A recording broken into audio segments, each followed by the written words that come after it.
Hello my friends, how are you doing today? I'm your Ramadeep Singh back again with something very useful related to IELTS, and in this video I'm going to share listening tricks with you. Yes, this video is especially for those students who really want to improve their score in listening. They really want to jump from 5 to 6, 7, maybe 8, and this video is a must watch for them. Before I start this video and share some interesting and effective tips related to IELTS listening, I request you to please subscribe my channel and press the bell icon as well, and at the end of this video please leave some comments as well if you really find these listening tricks useful just like my reading tricks. तो आज का video मैं start करता हूँ आपके साथ, और पहला ट्रिक जो मैं आपके साथ शेयर करने वाला हूं जो आपको सुनने में काफ़ी फ़नी लगेगा, बट मेरी इस बात को आजमाइएगा जो मैंने अपने 10 साल के टीचिंग एक्सपीरियंस में लर्न किया है, और वो ये है कि आइल्स में विमेन डोमिनेट करती हैं भाई। आप ख़ास तौर पर इस चीज़ को नोटिस करोगे मल्टीपल चॉइस क्वेश्चंस में, जो सबसे मुश्किल भी लगते हैं स्टूडेंट्स को। सेक्शन 3 आपको पता है यूजुअली स्कॉलर्स की बात हो रही होती है, कॉलेज या स्टडी के रिलेटेड बात होती है।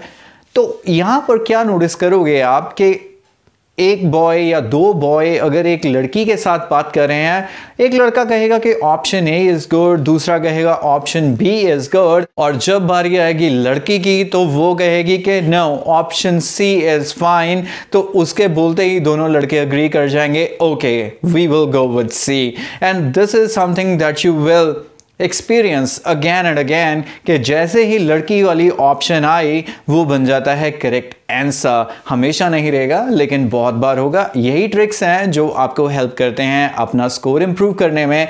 आइए देखते हैं आज का सेकंड ट्रिक क्या है। सेकंड ट्रिक ये है कि always look for the stress sound. जो भी आपको रिकॉर्डिंग सुनने को मिलेगी आप ध्यान से कभी नोटिस कीजिएगा, या आज के बाद अपनी प्रैक्टिस में इस चीज़ को नोटिस करना शुरू कर दोगे आप कि एक वर्ड थोड़ा सा स्ट्रेस साउंड आता है पूरी टॉक के अंदर। उस वर्ड को थोड़ा सा बाकी वर्ड से अलग कर क्लियर भी बोला जाता है या थोड़ा सा हाई पिच बोला जाता है, और ज़्यादातर स्पीकर ऐसे हाई पिच साउंड उस टाइम देता है जब वर्ड्स थोड़े से मुश्किल रहते हैं टू फॉलो या थोड़े से अनकॉमन इंग्लिश वर्ड्स आते हैं। आइए डिस्कस करता हूं मैं आपके साथ next trick. This trick is about traps. बहुत सारे ट्रैप्स हैं। ट्रैप्स मैं कहूँगा जब बोलने वाला अपनी बात को चेंज कर देता है। अब में से बहुत सारे स्टूडेंट हैं, मैंने नोटिस किया है कि जैसे ही पहली चीज़ सुनी आप लिख देते हो, लेकिन उसके बाद जो बोलने वाला है वो चेंज कर देता है अपना जो भी उसने कहा है, लेकिन बहुत सारे स्टूडेंट उसके बाद उसको फॉलो ही नहीं करते हैं। ये होता है सबसे ज़्यादा नंबर्स के अंदर। वो पहले एक नंबर देगा, माई कॉन्टेक्ट नंबर इज़ 74380। तो यहाँ पर एक ट्रैप था कि एकदम से उसने चेंज कर दिया। जिसने तो फॉलो किया उसका हो जाएगा करेक्ट, अदरवाइज यहाँ पे आपके नंबर कट हो जाएंगे। तो espcially टाइम या जब वो अपना फ़ोन नंबर देते हैं तो उस जगह पर इस चीज़ को हमेशा ध्यान में रखिए। आइए शेयर करता हूँ मैं आपके साथ नेक्स्ट ट्रिक, और वो है वंस अगेन जुड़ा हुआ मल्टीपल चॉइस क्वेश्चंस के साथ ही, जो आपको once again I must say कि बहुत डिफ़िकल्ट लगते हैं। यहाँ पर जो स्टूडेंट्स समझ नहीं पाते हैं कि वो क्या बोल रहा है, क्योंकि लेंथ काफ़ी इंक्रीज़ हो जाती है, ख़ास तौर पर सेक्शन 3 या 4 के मल्टीपल चॉइसेस में नहीं समझ आता वो इतना क्या बोल रहे हैं। कई बार सिनोनिम्स का इस्तेमाल करते हैं, बिल्कुल भी कैच नहीं हो पाता। तो यहाँ पर बजाय के उसको थॉरली आप समझो, ख़ास तौर पर जो पूरी तरह समझ नहीं पाते उन स्टूडेंट्स की मैं बात कर रहा हूँ, उनको फॉलो करने चाहिए लिंकिंग वर्ड्स। जैसी एक बात उसने की, हाउएवर कर दिया, इसका मतलब पहली बात के साथ वो एसोसिएटेड नहीं है। कोई भी चीज़ अगर वो पॉजिटिव साउंड के साथ बोल रहा है, इसका मतलब वो ऑप्शन के साथ वो जाना चाहता है। तो यहाँ पर ऐसी चीज़ें आपको बहुत हेल्प करती हैं। For example, they want to go for holidays and there are 3 options, Canada, America and England. तो वो अगर कहे actually I visited America last year, so this is perhaps a reason why I really don't want to go there again, and similar is Canada. I don't think it would be different than America, but England is something that really excites me. तो चाहे समझ आया चाहे नहीं समझ आया, दो पहले ऑप्शन उसने बोल दिए लेकिन बट करके वो तीसरे के ऊपर चला गया, तो दो ऑप्शन तो हो ही नहीं सकते, तो ऑब्वियसली सी ऑप्शन आपके लिए ये रहेगा करेक्ट आंसर। और एक और चीज़, कॉमन वर्ड एक्साइट उसने वर्ड यूज़ किया है, so that would really help you to better understand कि सी ही इसका ऑप्शन होना चाहिए। Next trick that I would like to tell you is make use of all capitals. ये मेरी एक और वीडियो भी थी, उसमें मैंने काफ़ी एक्सप्लेन भी किया है, ऊपर इसका लिंक भी है, आप देख सकते हो कि ऑल कैपिटल लिखना ये इंश्योर करता है कि आपके स्पेलिंग्स बहुत क्लियरली लिखे जाएंगे जो एग्जामिनर पढ़ पाएगा। अदरवाइज स्पेलिंग की मिस्टेक या पॉर हैंड राइटिंग की वजह से भी अननेसेसरीली आपके नंबर कट हो जाते हैं। तो यूज़ ऑल कैपिटल्स एंड बहुत ही क्लियरली लिखिए ताकि बिना बात के एग्जामिनर आपका नंबर ना काट सके। Next trick that is very important, presence of mind. Presence of mind means अपनी थोड़ी सी कॉमन सेंस भी अपने साथ रखिएगा। फॉर एग्ज़ाम्पल बात हो रही है ट्रैवल की और वो पूछ रहा है कि अगर मेरे को सिटी सेंटर से वहाँ तक जाना है बाय ट्रेन या बस, क्या उसकी कॉस्ट होगी। और अनडाउटेडली स्टूडेंट कंफ्यूज रहते हैं 16 एंड 60 साउंड में, ऐसे ही 13 30, तो वो गलती कर लेते हैं। बट यहाँ पे प्रेजेंस ऑफ माइंड भी थोड़ा रहता है कि guys $60 is too much money, जो कि एक ट्रेन के फेयर या एक बस के फेयर, वो भी अगर वो लोकल ट्रैवल की बात कर रहा है उस हिसाब से बहुत ज़्यादा है। इनफैक्ट आई वुड से 16 भी काफ़ी है, but still 16 would be a better answer as compare to 60 that will be possible if you are using your presence of mind. Next trick जुड़ा हुआ है आपके स्पेलिंग्स के साथ। अभी आपको कोई ऐसा वर्ड आ गया जिसके स्पेलिंग्स के बारे में आप थोड़े से डाउटफुल हो, you are not very sure कि इसके स्पेलिंग क्या है, रादर चीटिंग फ्रॉम अदर, क्या पता भाई किसी आस पड़ोस वाले के भी स्पेलिंग सही है या नहीं है, उसको हाईलाइट कर लो। जब आप रीडिंग करो तो उस टाइम उसको ढूंढने की कोशिश करो, क्योंकि वो कॉमन इंग्लिश वर्ड्स होते हैं और कॉमनली रीडिंग पैसेजेस में कई बार वो नज़र भी आ जाते हैं। थोड़ा सा चोरी छुपे लिखना प्लीज़, क्योंकि कई बार जब रीडिंग टेस्ट स्टार्ट हो जाता है तो एग्जामिनर आपको शीट पलटी नहीं करने देते। बट जब इतने सारे स्टूडेंट्स आए हुए हैं और जैसा कई लोगों का चीटिंग करने का एक्सपीरियंस रहता है लाइफ का, इतना तो हो ही जाएगा। शीट को पलटो, फटाफट से लिखो और बिंदास फिर अपनी रीडिंग स्टार्ट कर दो। आइए शेयर करता हूँ आपके साथ में नेक्स्ट ट्रिक। नेक्स्ट ट्रिक बहुत इंपॉर्टेंट है, short hand writing. Short hand writing का मतलब ये है कि जब वो बोल रहा है, खास तौर पर जब इंफॉर्मेशन काफ़ी लेंथी है, सेक्शन 3 या 4 की ही बात करूँगा, एकदम से आप आंसर मत सुनने की कोशिश कीजिए। जितना जितना वो बोल रहा है थोड़ा थोड़ा साथ साथ शॉर्ट हैंड में लिखते जाइए, मतलब शॉर्ट फॉर्म्स लिखते जाइए, पूरा बड़ा बड़ा मत लिखिए, OPP लिख लीजिए, अपॉर्चुनिटी पूरा मत लिखिए, ताकि इन केस अगर आपका कुछ मिस भी हो जाए तो at the end of the section you get time, या पूरा टेस्ट खत्म होने के बाद भी आपको 10 मिनट का टाइम मिलता है, तो आप दोबारा से रिकॉल कर पाएँ उस इंफॉर्मेशन को रीड करके कि क्या उस टाइम पर उसने बोला था, ताकि आप बाद में भी उसका आंसर लगा पाएँ। Next trick that is very important, और वो है be familiar with IELTS common listening words. यहाँ पर मैंने आपके साथ 3-4 वीडियोस भी शेयर कर रखे हैं जिनमें मैंने आपके साथ प्रैक्टिस किए हैं वो वर्ड्स जो बार बार IELTS के लिसनिंग टेस्ट में नज़र आते हैं, उनके स्पेलिंग्स भी मैंने आपको बताए हैं। तो ऐसा कुछ और भी मटेरियल अगर आप चाहें तो इंटरनेट पर भी ढूंढ सकते हैं, या मेरे और भी वीडियोस आते रहेंगे।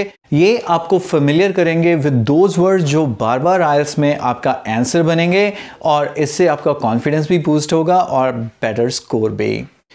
एक और चीज़ जो इसी के साथ रिलेटेड है, बार बार IELTS को प्रैक्टिस कीजिए, और प्रैक्टिस कीजिए ज़्यादा से ज़्यादा number, time and name based questions को, जो सेक्शन 1 में ज़्यादातर आते हैं। गाइस ये वो सेक्शन है जिसमें आप बिल्कुल भी गलती नहीं कर सकते हो, बिल्कुल कोई स्कोप नहीं है। पहले 20 में से अगर 3-4 आपके गलत, तो ज़्यादा से ज़्यादा भी आपके 6 बैंड आएंगे, इससे ज़्यादा नहीं आएंगे। And if you really want to grow to 7 और 8, you definitely have to get all the 20 correct in the first 20। So उसके लिए जितना ज़्यादा हो सके टाइम, नंबर और अल्फ़ाबेट्स को प्रैक्टिस कर लीजिए, ताकि इन सिली मिस्टेक के साथ आपका कोई भी क्वेश्चन गलत ना हो। तो इसी के साथ मेरा जुड़ा हुआ है next trick, and that is practice more and more. और आपको प्रैक्टिस सबसे ज़्यादा करने हैं number, alphabets, currency, date, time. और ये वो क्वेश्चंस हैं गाइस जो आपके लिसनिंग टेस्ट में आने ही आने हैं। At an average 3 to 4 questions हर टेस्ट में ये रहेंगे। जितना ज़्यादा इनको प्रैक्टिस करोगे उतना आपके लिए अच्छा है। आइए इसके साथ ही जुड़ा हुआ मैं आपके साथ एक और भी ट्रिक शेयर करता हूँ, और वो है की टू 7 बैंड्स। 7 या 7 से ज़्यादा अगर आपको बैंड लेने हैं तो उसके लिए आपको टारगेट करना पड़ेगा फर्स्ट 20 क्वेश्चंस को। किसी भी हालात में आप एक या एक से ज़्यादा फर्स्ट 20 क्वेश्चंस में गलत नहीं कर सकते हो। अगर आपके फर्स्ट 20 के आसपास ठीक होंगे तभी आपके बाकी के टेस्ट में 11 या 12 ठीक हो पाएंगे कम से कम भी, तो आपके 7 बैंड्स आ जाएंगे। लेकिन जिन बच्चों के पहले सेक्शन में या दूसरे सेक्शन में ही 4-5 खराब हो जाते हैं, they rarely get close to 7 bands. So whenever you are practicing, whenever you have time, practice first 2 section of the listening test more and more. अगला मेरा ट्रिक है grammar and knowledge of the context. ये मेरी बात हर video में आपको सुनने को मिलेगी, क्योंकि इसके बिना आइल्स है ही नहीं है। सेक्शन 4 की अगर मैं बात करूं, ब्लैंक्स की बात करूं, काफ़ी डिफ़िकल्ट रहती हैं। लेकिन जिन बच्चों की ग्रामर काफ़ी अच्छी है और कॉन्टेक्स्ट की नॉलेज रखते हैं, काफ़ी हद तक उनके आंसर्स कई बार बिना ऑडियो को सुने ही ठीक हो जाते हैं। For example, many dash of the birds are getting extinct.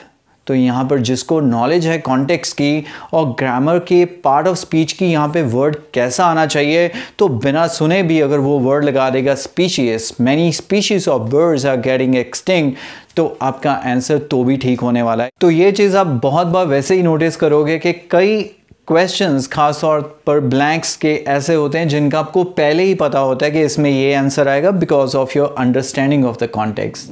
Next trick जो सबसे इम्पॉर्टेंट है और वो है रीड अहेड।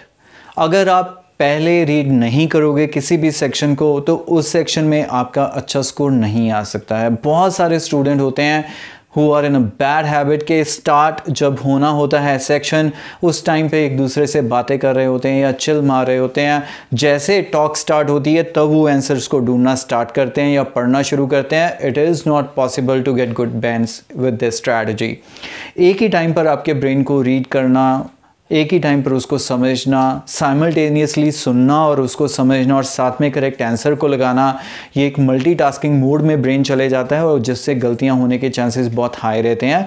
अपने ब्रेन को थोड़ा सा हेल्प करो। सेक्शन स्टार्ट होने से पहले अपने सारे क्वेश्चंस को रीड कर लो। अगर टाइम मिलता है तो 2 बार रीड कर लो। जितना ज़्यादा आपको क्लियर होगा कि यहाँ पर आंसर क्या आना चाहिए, सुनते टाइम ही आपको वो वर्ड आपको लगेगा कि यही आंसर है और काफ़ी इफेक्टिवली आप उस आंसर को लिख भी पाओगे। अभी ये जो ट्रिक है उन बच्चों के लिए है जिनको मैप्स बहुत तंग करते हैं। मैप्स में आपको पता ही नहीं चलता कि उसने आपको लेफ्ट भेजा या आपको राइट भेजा। तो इसके लिए आप ये करो कि स्टार्ट होने से पहले अपना लेफ्ट या राइट हैंड वहाँ पर डायरेक्शंस में मेंशन कर लो। अगर वहाँ पर आपको नॉर्थ या साउथ मेंशन नहीं किया नज़र आ रहा तो be sure about the directions. I hope you all know कि ईस्ट और वेस्ट किधर है, नॉर्थ एंड साउथ किधर है। तो पहले ही वहाँ पर मैप के आसपास ये सारी डायरेक्शंस लिख लो। तो ये डायरेक्शंस आपको हेल्प करेगी, क्योंकि कई बार जिस टाइम पे आप सुन रहे होते हो तो इस टाइम से कंफ्यूज हो जाते हो कि लेफ्ट कौन सा राइट कौन सा। तो आपका ये लेफ्ट या राइट मेंशन किया हुआ आपको वो इंस्ट्रक्शन फॉलो करने में काफ़ी हेल्प कर सकता है। एंड माय फाइनल ट्रिक जो सबसे इम्पॉर्टेंट रहेगा और वो है मेरे वीडियोस को देखते रहिए। मेरे बहुत सारे लिसनिंग के वीडियोस ऑलरेडी अवेलेबल हैं और अगर आप चाहते हो कि कोई खास टाइप ऑफ क्वेश्चन टाइप मैं आपके साथ शेयर करूं तो मुझे बताइए। I will make more videos for your help. And Ramandeep Singh, say you goodbye right now and I will catch you very shortly in my next video. Till then, I say you goodbye. Take care.